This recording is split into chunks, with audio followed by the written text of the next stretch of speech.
అందరికీ జై శ్రీరామ్.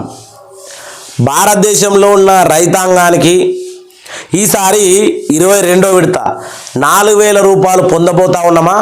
ఎందుకంటే 21వ విడత చాలామందికి కూడా 2000 రూపాయలు రాలేదు.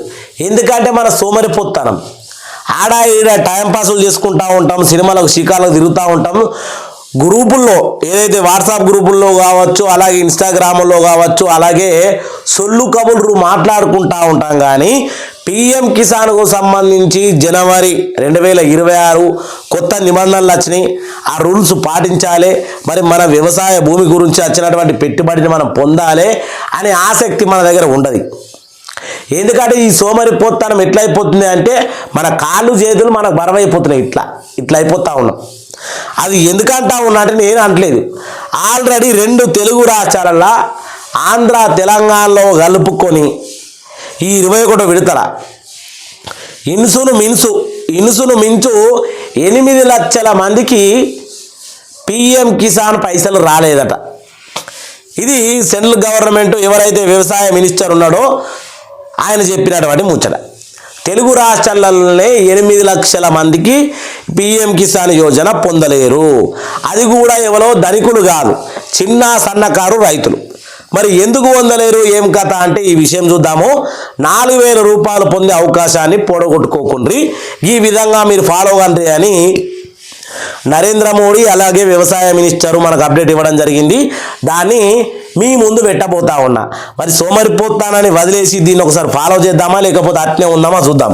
సంవత్సరానికి 10,000 పెంచాలి. బీహార్ ఎలక్షన్ల మేనిఫెస్టోలో ఉన్న పద్ధతి ప్రకారము సంవత్సరానికి 10,000 పెంచాలి. కానీ దీని గురించి మరి మోడీ సార్ ఏమనుకుంటా ఉన్నాడో మనము చూస్తా పోతే అర్థమైంది. ముఖ్యంగా ఇగో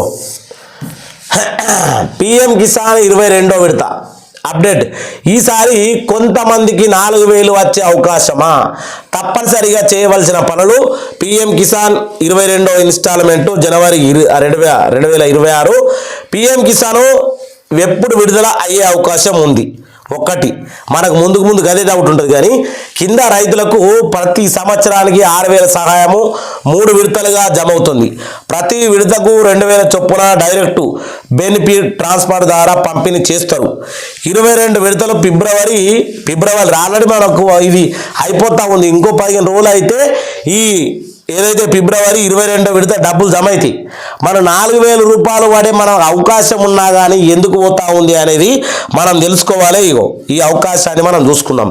ఇప్పుడు కొంతమందికి ఇక్కడ మనకి ఇచ్చింది కదా, ఇగో కొంతమందికి 4,000 వచ్చే అవకాశం. ఎవరికి? నేను చెప్పినటువంటి తెలుగు రాష్ట్రాల్లో ఉన్నటువంటి ఇంచుమించు 8 లక్షల మంది దాకా రైతులకు ఈ యొక్క మోడీ పైసలు పొందలేరు. ఎందుకు పొందలేరు? వాళ్ళు ఏం పని చేయలేరు. ఇగో 21వ విడత డబ్బులు నిలిచిపోయిన వారు, ఈకేవైసీ పూర్తి చేయని వారు, ల్యాండ్ వెరిఫికేషన్ చెయ్యని వారు, బ్యాంకు ఆధార్ లింకు లేనివారు, ఈ 3 నిబంధనలు లేని వారికి 21వ విడతల ఎక్స్ గుర్తు పెట్టిందట. ఎందుకంటే మనకు వాంది వీంది ఇంటి ముంగట ఉంది ఆల్లుళ్ళు ఇన్స్టాగ్రామ్ల ఫేస్బుక్లు ఇవి చూసేదానికే మనకు సరిపోవు. కాబట్టి మనకి ఇవన్నీ చూస్తాము. ఈసారి కొంతమందికి 4,000 పడుతుందా? కొన్ని నివేదికల ప్రకారం ముందు విడతలోనే డబ్బులు రాని రైతులకు ఈసారి 2 విడతల్లో కలిపి 4,000 జమ అయ్యే అవకాశం ఉందని చెప్తా ఉన్నటువంటి విషయము. 4,000 వచ్చే అవకాశం ఉన్న రైతులు అర్హతలు తప్పనిసరిగా ఏముండాలంటే ఈకేవైసీ పూర్తి చేసి ఉండాలి. ఈకేవైసీ పూర్తి చేసి ఉండాలి. అది పెద్ద విషయం కాదు. సిఎస్సి సెంటర్కి వెళ్ళి నా పేరు మీద భూమి ఉన్నది, నా పట్టా పాస్బుక్, నా ఆధార్ కార్డు తీసుకుపోయి ఫింగర్ ప్రింట్లు పెడితే మనకు ఈకేవైసీ ప్రక్రియ కంప్లీట్గా పూర్తయిపోయి రైట్ మార్కు పడుతుంది. ఓకే, ఇది అయిపోతుంది. తర్వాత మనం చేయాల్సింది ఇంకోటి ఏంది? రెండోది ల్యాండ్ రికార్డ్స్ వెరిఫికేషన్ చేయని వారు. ఇక్కడ మనం ఏం చేయాలంటే మన పట్టా పాస్బుక్ ఉంటుంది. ప్రతి భారతదేశంలో ప్రతి జిల్లా ఉంటుంది, మండలం ఉంటుంది. ఆ మండలంలో ఏఈఓ అంటే అగ్రికల్చర్ ఆఫీసర్ ఆయన దగ్గరికి పోయి, సారు నా ల్యాండ్ వెరిఫికేషన్ కాలేదంట, నాకు మోడీ పైసలు పడతలేవు అని చెప్తే ఆయన నీ ల్యాండ్ అంటే పట్టా నంబరు, ఖాతా నెంబరు, నువ్వు వ్యవసాయం అంటే నీ పేరు కొట్టిన తర్వాత నీ ల్యాండ్ ఎక్కడుంది అని చెప్పి చేసి పిఎం కిసాన్ ఫోల్డర్లా సెట్ చేయడం జరుగుతుంది. అప్పుడు నీ ఫోన్కు ఓటీపీ వస్తుంది, ఆటోమేటిక్గా ల్యాండ్ వెరిఫికేషన్ కూడా అయిపోతుంది. మరి ఇక్కడ నువ్వు ఏం పీకేది ఉన్నది? అనాదనం పట్టా పాస్బుక్ పట్టుకొని పోవాలి గంతే. అంతకుమించి ఏం గడ్డి మోపు ఎత్తుకొని పోయలేదు, సంచులు ఎత్తుకొని పోయలేదు. అది ఆన్నో కూర్చొని నరకుడు బంద్ చేసుకుంటే ఈ ల్యాండ్ వెరిఫికేషన్ పని అయిపోతుంది. మరి ఇక్కడ బ్యాంకు టు ఆధార్ లింకు చేయాలి. బ్యాంకు టు ఆధార్ లింక్ అంటే పెద్ద మోపులు ఎత్తుకపోవాలి, బండర్లు ఎత్తుకపోవాలని కాదు. బ్యాంకుకు మన పాస్బుక్ ఆధార్ కార్డు తీసుకుపోయి ఒక ఫారం ఇస్తే నింపేసి దాంట్లో నా బ్యాంకు ఖాతాకు ఈ ఆధార్ నంబర్ లింకు చేయండి అంటే ఆటోమేటిక్గా బ్యాంకు వాళ్ళు చేసేస్తారు. ఆ చేసే పని వల్ల మనము నెలకు ఎన్ని లక్షల ట్రాన్సాక్షన్ చేస్తున్నాము అని గవర్నమెంట్ గుర్తించి నువ్వు అర్హునివా లేకపోతే దొంగవా అని. దొంగ అయితేనేమో ఇదే ఉంటుంది, ఇట్లా టిక్కు మార్క్ ఉంటుంది, నీకు రావు పైసలు పో అన్నట్టుగా. లేదు నువ్వు నిజాయితీ పరుణమే, నీ చిన్న సన్నకారు రైతువే అయితే ఇది ఓకే అయిపోతుంది. ఇలా ఎర్ర మార్క్ పోయి రెడ్ మార్క్ వస్తుంది, నీ బ్యాంకులో పైసలు ఆటోమేటిక్గా ఇప్పుడు 4,000 పడతాయి. 22వ విడత 4,000 పడతాయి. 4,000 అంటే ఎన్ని 3 డిఏపి సంచులు వస్తాయి, ఇంచుమించుగా ఒక 8-9 యూరియా బస్తాలు వస్తాయి. మనం అర్థం చేసుకోవాలి. కాబట్టి ఖచ్చితంగా ఈ పని చేయాలి. ఇప్పుడు అవసరమైన చర్యలు పూర్తి చేస్తేనే 21వ విడత ప్లస్ 22వ విడత కలిపి జమ అయ్యే అవకాశం ఉంటుంది.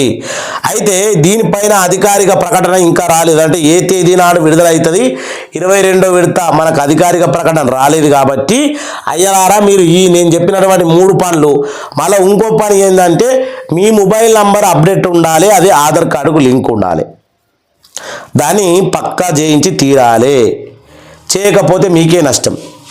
నేను ఇంత మొత్తుకున్నా కూడా ఏమో చెవిటోని ముంగట శంఖమూదినట్టు చేస్తూ ఉంటే ఏమి చెప్పలేము. ఇగో ఈకేవైసీ పద్ధతిని కూడా మనకు గుర్తించారు. ఈకేవైసీ ఓ తాళం చేయికి తాళానికి తాళం చేయి లాంటిది ఈకేవైసీ. నరేంద్ర మోడీ పైసలకు అట్లనే. ఈకేవైసీ చేయకపోతే డబ్బులు రాకపోవచ్చు. తప్పనిసరిగా చేయవలసిన పనులు పిఎం కిసాన్ ఫోటోలకు పోయి చదువుకున్నోళ్ళు ఇట్లా చేయాలి. ఆ ఫోటోలకు పోయి ఇది చేసుకోవాలి. మనం చదువుకోవడం కాబట్టి సిఎస్సి సెంటర్లకు వెళ్ళి నేను చెప్పిన పద్ధతిలో మీరు ఈకేవైసీని పూర్తి చేయండి. ఆటోమేటిక్గా మీకు డబ్బులు అనేవి మీ ఖాతాలో పడిపోతాయి. ఇక బ్యాంక్ ఇచ్చారు. బ్యాంకు అండ్ ఆధార్ లింకు తప్పనిసరిగా. బ్యాంక్ అకౌంట్ యాక్టివ్గా ఉండాలి. ఆధార్ అండ్ ఎన్పిసిఐ మ్యాపింగ్ కూడా ఉండాలి. తప్పుడు వివరాలు ఉంటే చెల్లింపులు తిరస్కరించబడుతుంది. అంటే మనకు తప్పుడు వివరాలు అంటే ఇది ఒకటి గుర్తించాలి. బ్యాంకులో కొంతమందికి అంటే ఇంటి పేరు సి ముందు సి వస్తే సి, ఎం వస్తే ఏం, ఏ వస్తే కాదు, ఆడ చిన్నగా మ్యాచ్ కాకపోయేసరికి అవి కూడా పడతలేవట. ప్రింటింగ్ విషయం కావచ్చు, ఐఎఫ్సి కోడ్ కావచ్చు. పోయి మీరు ఒకసారి బ్యాంక్కి వెళ్ళి దాన్ని సరిచూసుకొని సరి చేసుకుంటారని కోరుకుంటా ఉన్నా. ఎందుకంటే రైతులం అంటే మనము చిన్న చీమల బతుకు లాంటి మన జీవితాలు. కాబట్టి ప్రతి ఒక్కరు దయచేసి నా మాట విని ఈ యొక్క అవకాశాన్ని పోగొట్టుకోవద్దు. అందరికీ సంక్రాంతి శుభాకాంక్షలు. మన 2 తెలుగు రాష్ట్రాల ప్రజా ప్రేక్షకులకు అలాగే మన 23,000 సబ్స్క్రైబర్స్ కూడా సంక్రాంతి శుభాకాంక్షలు. భారత రైతాంగానికి కూడా అందరికీ జై శ్రీరామ్, జై జై శ్రీరామ్.